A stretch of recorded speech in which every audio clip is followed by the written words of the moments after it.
제가 말씀드릴 부분은 저희 41시기 내일로 가는 강길입니다. 이거에 대해서 말씀드리기 전에 첫 번째까지 제가 선생님과 저와 우리 문학과 선생님의 관계에 대해서 좀 말씀드리겠습니다. 70년대하고 60년대에 우리 문학 청년들은 지금도 그렇습니다만 신춘문예가 발표가 되는 1월 1일을 아주 밤새워 기다렸습니다. 그래서 그날이 되면은 모든 신문을 사가지고서 어디에 사는 누가 탄생에 대해서 문단의 스타로 떠오르는가 아주 관심을 집중했습니다. 그 가운데에서도 경희대학을 중심으로 한 그 소위 경희사단이 우리들한테는 대단한 주목을 끌고 있었습니다. 그 경희사단의 사령관이라고 할 수 있는 이성구 선생님이 와 계시고 또 우리 비평문학의 중심에 서 있는 홍영희 교수와 함께 제가 조병화 선생님의 우리문학 세계를 이야기하기 힘을 생각하고 계십니다.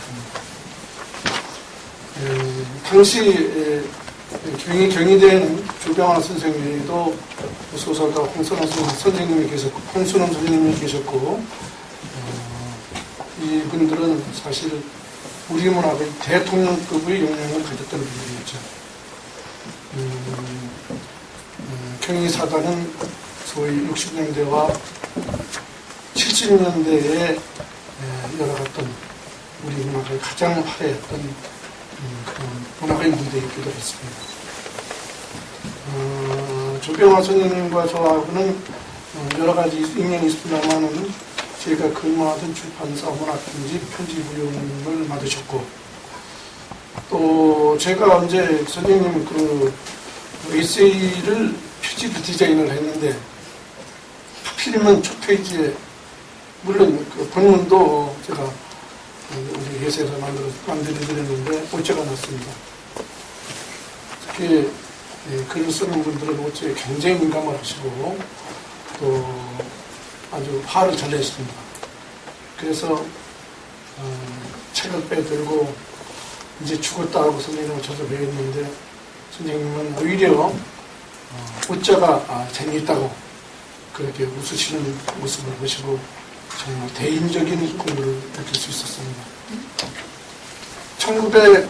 2003년 향년 82세로 조병화 선생님이 타계하시자 각 언론에서는 선생님에 대해서 여러 가지 기사가 나오기 시작했습니다.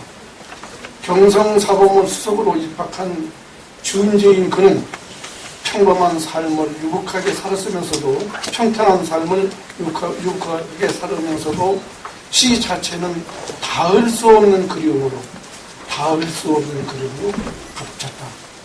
그 그리움은 고독을 낳고 허물을 낳았다. 박인환 시인의 시 목모와 숙녀처럼 누가 읽어도 이게 시구나 하는 것을 느낄 수 있는 시인 하나를 우리는 하느님한테 빼앗겼다 라고 어떤 신문은 기사를 썼습니다. 그는 고독과 허물을 노래하면서도 고뇌에 찬 어두운 그림자를 찾을 수 없어 선생을 시든 반은 꽃그림자에 가까울 정도로 투명했습니다. 올해 노벨 문학상 수상자인 스웨덴의 말똥가리 시인 트란스터베이르의 시처럼 세상을 관조하며 우리 모두가 공감하는 보편적 우주를 창조한 시인, 자연과 초월과 시를 사랑하는 시인이 바로 한국의 조병화 선생님입니다. 김인숙 교수께서는 일찍이 조병화 선생 시에 대해서 또 조병화 선생님 시를 논하는 자리에서 조병화 선생이 싫어할 8가지의 입장을 밝힌 적이 있습니다. 아까 이성구 선생님한테 몇 학생들이 질문했습니다만은 거기에 대한 제가 보이지 않는 제 의미 이야기를 드리겠습니다. 조배환 선생님이 시라는 것은 의미가 없는 시, 두 번째는 감동과 감격이 없는 시, 세 번째는 즐거움이 없는 시, 네 번째는 새로움을 주지 않는 시, 다섯 번째는 믿음이 없는 시, 여섯 번째는 무리하게 엮어내는 시, 일곱 번째는 나의 마음을 풀어주지 못하는 시, 여덟 번째는 아름다움을 지니지 못한 시라고 시였을 거라고 이렇게 이야기를 한 적이 있습니다. 또 유정호 교수는 한원 선생의 시를 빌려서 지혜로 빛나는 다정한 언어의 탄생, 항거보다는 순응을, 고발보다는 순화를, 참여보다는 독백을, 단정보다는 효의를, 도시적 언어보다 서정인의 언어를, 시정인의 언어를, 논리보다 자연의 언어를, 남들보다 나의 언어를 지향했다고 이렇게 말씀하셨습니다. 제가 41집인 내일로 가는 밤길 표지를 제가 했습니다. 이 표지를 만들어 드렸더니 선생님께서는 굉장히 기뻐하셔서 저희 가까운 친구들을 모두 불러 모아서 대학로에 있는 한 일식집에서 술을 사주셨습니다.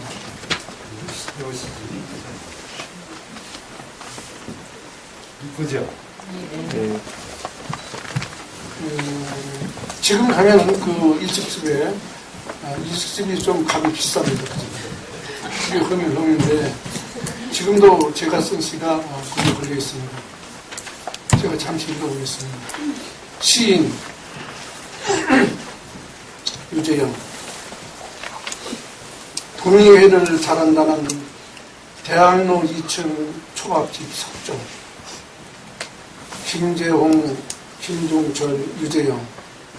늦게 도착한 유자유와 이승원. 후레자 삼배를 나누는 동안 베레물을 벗어놓고 선생이 잠시 자리를 비우셨다. 그 시간 지구에서 폐각 하나 달랑 들고 외로운 시인이 왔다고 밤새 운성되는 벽이 있었다. 여기서 폐각이라는 것은 조개 껍질을 말합니다. 조배환 선생님 시집에 폐각이라는 시집이 있습니다. 생전의 조배환 선생님은 언제나 베레모의 파이프를 즐기셨고 버버리 코트를 즐겨 입으셨죠. 우리가 언뜻 보기에는 아주 멋있고 근엄한 신사 같았지만 선생은 늘 생존의 의미와 이로움과 삶의 존재에 대한 근원적 탐구에 골몰하셨습니다. 우리 젊은 시인들이 술을 마시며 즐겁게 시간을 보내는 동안에도 선생은 말없이 창밖만 물끄러미 바라보시곤 했습니다. 시집 내일로 가는 밤길에서도 이러한 선생의 많은 생각들이 어떻게 문학의 바탕이 되었는지 곳곳에서 쉽게 찾아볼 수가 있었습니다. 구름이 머물 수 없듯이, 구름엔 집이 없듯이 이렇게 여러 가지로 시집 이름을 생각하다가 내일로 가는 밤길에서라고 했습니다. 실로 나에겐 나의 현실은 긴 밤이라는 평소의 나의 사상 같은 것을 반영시킨 것입니다. 실로 많은 숙소를 만들고 부수고 한 곳 머물 숙소 없이 길을 떠나왔습니다. 길은 시요, 시는 나의 존재요, 시집은 나의 존재의 숙소였던 것입니다. 참으로 초라한 숙소를 지나왔습니다. 그러나 숙명을 걸어야 할 그 숙명의 이승길에서 참으로 따뜻했던 고마운 숙소들이었습니다. 마지막 숙소가 어디쯤 있는지 아직도 남은 이 내일로의 길 아득하기만 합니다. 이제 남은 노자는 생각하는 눈물의 철학 일체가 분명합니다. 이 시집의 머리말에서 볼 수 있듯이 선생은 시는 길이요 존재의 숙소라고 했습니다. 삶의 존재를, 시의 존재를 즉 궁으로 끌어올리는 인간적 상상력으로서의 힘은 과연 무엇일까요? 여기서 주목할 것은 시를 포함한 이성에서의 생은 생각하는 눈물의 철학 일체가 공이라는 점입니다. 그래서 이 시집은 40일 시집이 아니라 표지에 명시한 대로 제41숙입니다. 시집이 아니라 구태여 숙이라고 한 것에는 머물러 간다는 의미가 있습니다. 41번째 당신의 생각을 시라는 숙소에 머문다는 뜻이 되겠죠. 그것은 선생에게 있어서 시는 앞서 기록된 대로 시는 나의 존재요, 시집은 나의 숙소라는 의미가 될 것입니다. 그런 의미에서 볼 때 선생의 시에 나타나는 모든 비유와 상징은 바로 삶의 존재의 방식에 대한 형식 논리에 불과할 뿐입니다. 그 밑바닥에는 근원적으로 잠시 머물다 가는 이성에 대한 인식이며 이는 생명, 사랑, 자유의 또 다른 표현이라고 하겠습니다. 언제 이 세상을 떠나더라도, 언제 이 세상을 떠나더라도 이 말 한마디, 세상 어지럽게 많은 말들을 뿌렸습니다. 다 잊어주십시오. 언제 이 세상을 떠나더라도 이 말 한마디, 당신을 사랑했습니다. 다 잊어주십시오. 언제 이 세상 떠나더라도 이 말 한마디, 당신의 사랑의 은혜 무량했습니다. 부담 못한 거 다 잊어주십시오. 언제 세상을 떠나더라도 이 말 한마디. 이 시집 첫 페이지에 있는 이 시에서 보듯이 다른 구차한 시속 못할 누가 없습니다. 부담 못한 거 다 잊어주십시오. 당신의 사랑의 은혜 무량했습니다. 언제 이 세상 떠나더라도 이 말 한마디. 그렇습니다. 선생님이 즐겨 사용한 사랑이란 그렇게 단순한 애정 표현 따위일까요? 그렇지 않습니다. 선생의 사랑은 곧 우주적 사랑입니다. 우주의 모든 사물과 교감하고 화해하며 끊임없는 존재에 대한 탐구자로서의 자유였던 것입니다. 이제 언제 이 세상을 떠나더라도, 이 세상 떠나더라도 이 말 한마디, 이 세상 어지럽게 많은 말을 뿌렸으니까 다 잊어주십시오. 이 구절이 의미하는 것은 무엇일까요? 그것은 세속적 사랑이기보다는 불교에서 말하는 화음의 경지를 이루는 것이지요. 그래서 선생은 인간적 갈망에 이르는 허무보다는 사유의 세계에 접근하는 공이라는 의미에 담아는 인식의 세계를 확장해 나갔습니다. 앞서 제가 쓴 시에 선생이 마지막 도착한 곳이 어느 별이라고 했습니다. 선생님이 도착하자 별들이 웅성된다고 했습니다. 지구라는 낡고 오래된 별에서 달랑 긴 조각 놀라운 가득은 그가 바로 우주적 자유능력이기 때문입니다. 오늘 밤 여기를 숙소로 하고 내일이면 또 어느 별로 떠나갈지 모르는 저 특별한 방랑자, 그것이 바로 조병호 선생이 지닌 본질적 문학세계가 아닌가 생각합니다.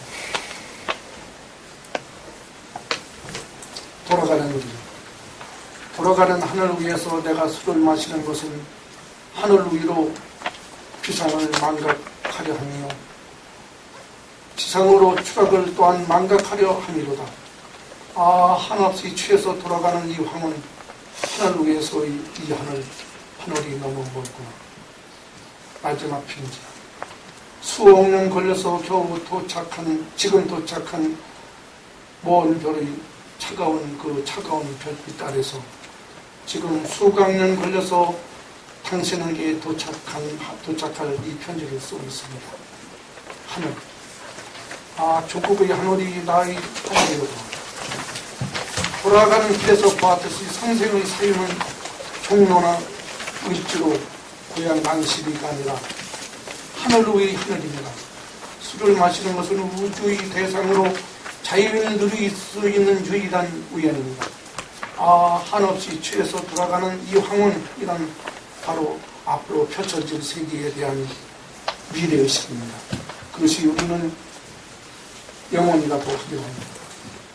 지금 수백 년 걸려서 당신에게 도착할 이 편지를 쓰고 있습니다.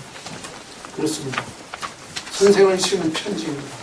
읽는 사람이 바로 정해진 그런 수치인 중심이 아니라 우주 어느 곳에 다 누구에게 읽히는 바람과 같은 것입니다. 수백 년 걸쳐 도착한 한 통의 편지를 우리는 선생을 통하여 비로소 읽을 수 있었습니다. 일찍이 우리 시에 이러한 우주적 상상력을 바탕으로 한 시들이 있었던 거예요. 수많은 나날시와 곡절 많은 사랑시는 존재했지만 우주를 하나의 생명체로 보고 거대한 담론을 이끌어낸 선생의 시는 김재영 교수가 일찍이 말한 대로 완성된 사랑이 아니라 미완의 사랑, 즉 인간이 궁극적으로 도달하고자 하는 자유와 구림의 세계가 아닌가 생각합니다. 선생의 시 하늘이 의미하는 것은 무엇일까요? 태초에 하나를 얻은 것들이 있다. 하늘은 그 하나를 얻어 밟고 땅은 그 하나를 얻어 편안하다. 신은 그 하나를 얻어 영겁하고 국은 그 하나를 얻어 거듭하다. 왕이 굳지 못해 고귀하지 못하면 망할까 두렵다. 그러므로 귀한 것은 천한 것을 근본으로 삼고 높은 것은 낮은 것을 바탕으로 삼는다. 그러므로 지극한 자랑하려는 따위가 없다. 이는 갈고 닦은 옥이나 잘도 다듬어진 옥을 바라지 않기 때문이다. 이것은 노자의 말씀입니다. 아, 조국의 하늘이 나의 하늘이로구나. 이 간단한 물음과 답은 드릴입니다. 10개를 버리고 하나를 얻는 이치를 말하는 거죠.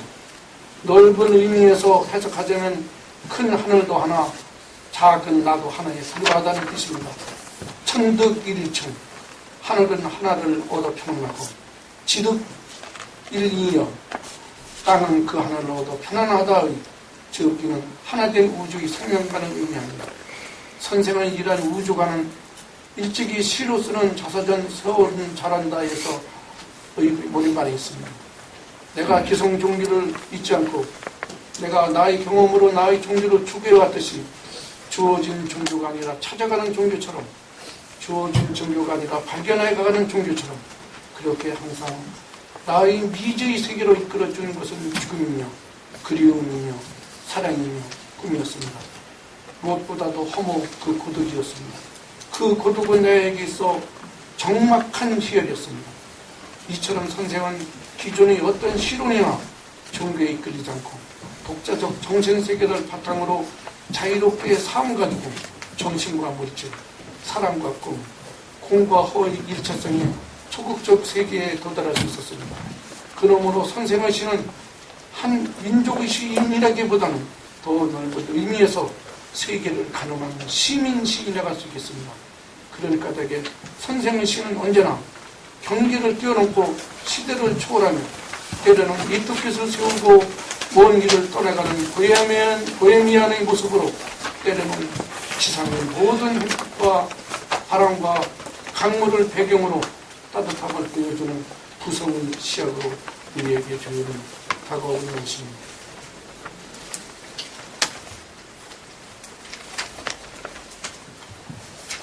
나의 숙명, 역사는 무거운 무덤, 나도 서서히 그 무덤 속으로 들어가는다. 아, 청산가리보다도 고독했던 나의 고독, 그것이 내 따뜻한 숙명이었는지. 선생님이 말한 여기서 청산가리보다도 고독했던 나의 고독은 뭐냐? 고독을 청산가리라는 맹독성 물질로 표현함으로써 고독을 극대화시킨과 동시에 덴마크 출신 실존주의 철학자인 키르케고르의 저서처럼 죽음에 이르는 병임을 암시합니다. 그것은 키르케고르가 말한 불안은 자유의 상징이다 해서 더 확인할 수 있습니다. 그러므로 우리 시단에서 흔히 고독이 수사라면 선생의 시에서의 고독은 수사가 아닌 실존 문제였던 것입니다. 가을이 깊어갑니다. 가을은 시인의 계절이라고도 합니다. 선생의 시집에서 가을시 몇 편이 눈에 들어왔습니다. 선생의 가을도 역시 존재론적 비의미에 맞닿아 있습니다. 이러한 시적 논리는 바로 선생의 시를 이해하는 데 중요한 개념으로 자리 잡아 있습니다. 초가을. 죄 없이 지독한 고문을 당하고 때가 되어 풀려나오는 서민의 세상처럼 하늘은 맑고 굵고 시원하다. 가을비. 가을비는 철학이 옵니다. 밤 2시 그 철학을 듣고 있습니다. 지구의 심장으로 침전합니다. 가을 편지. 산천초목 그 벗들이 들어오고 있습니다. 땅이 풀려 풀뿌리 각자 떠나서 봄, 여름 가득히 천지를 돌다가 지금 알몸으로 하나하나 돌아오고 있습니다.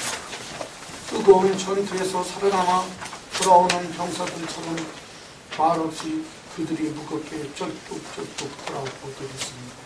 아, 어머니, 저에게도 가을이 옵니다. 김춘수는 일본 대표적 시인인 니세와키 준사부를 가리켜 이렇게 말했습니다. 니세와키는 일본의 초현실주의 시와 시론을 선보인 이른바 레디컬 모더니즘의 전파자라고 할 수 있다. 중세 영어, 라틴어, 또 기타 일어 등을 여과 없이 시에 도입하여 시어들 사이에 비의성을 의도적으로 구축한 시작 방법은 당시 일본 문단에 비추어 볼 때 혁신적이었다. 그러면서 니시와키 시는 현란하고도 슬픈, 풍요롭고도 쓸쓸한 패러독스의 세계를 보여줍니다.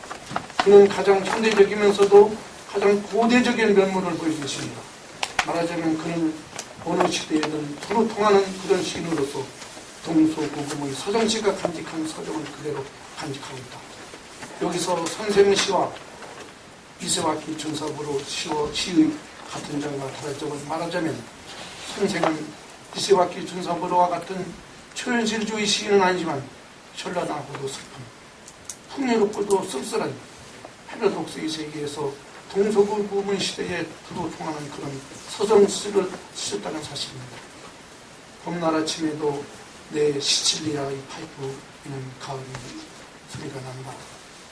몇 천년의 기억을 가두마. 이 시는 이시와키 준사부로의 대표적이라 할 수 있는 시 카프리의 목이입니다. 또 다른 작품 천기를 봅시다. 엎질러진 보석과 같은 아침. 몇 사람이 문간에 서서 누가 속삭인다. 그건 하나님의 선생입니다. 예를 든 두 작품과 선생의 초가을과 가을비는 형용사는 물론 시적 구도에서도 닮아 있습니다. 이것은 앞서 김춘수 선생이 말한 소정식의 공통된 정서라고 할 수 있겠습니다. 가을 편지에 이르러서 풍요롭고 쓸쓸한 한 시인의 정서가 마무리될 지금 아 어머니 저에게도 가을이 옵니다라고 생명사성이 그늘인 어머니의 등장을 조용하지만 큰 울림으로 우리에게 다가옵니다. 그래서 저는 조병학 선생을 일러 한국의 준사부르라고 말할 때 특별히 이의를 덜지 않았습니다. 섬, 태풍이 핥히고 지나가는 뒤를 뒤쫓아 달리는 눅눅한 비바람 그 길목에 섬은 요지부동으로 앉아 있었습니다. 한 마리 벌레를 위해.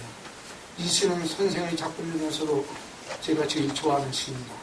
수군 경남 통영 앞바다에 있는 작은 섬입니다. 시와 시학에서 해마다 그곳에서 여름 시인 학교를 열었죠. 앞에는 사령부가 보이고 물빛은 도마뱀 등처럼 푸르고 빛나는 곳. 선생은 이 섬 하나가 벌레 한 마리를 위해 존재한다고 했습니다. 거친 바람에도 기우뚱할 만큼 작은 섬 수국. 태풍이 핥히고 지나간 뒤를 뒤쫓아 달리는 눅눅한 비바람을 견디며 유지부동으로 앉아있는 까닭은 한 마리 벌레를 위해라고 했습니다. 여기서 우리는 선생의 생명사랑을 읽을 수 있습니다. 선생께서 마음으로 읽어둔 작디 작은 벌레 소리가 이 섬 어디선가 올해도 이 가을을 알리고 있겠지. 한지처럼 다사로운 좁았던 해화동 지금도 선생의 발자국 소리가 들릴 것만 같은 오늘 저는 이렇게 어느 별자리로 잠시 여행을 떠나신 선생의 시를 여러분과 함께 읽으며 지상에서 행복한 시간을 나누고 있습니다.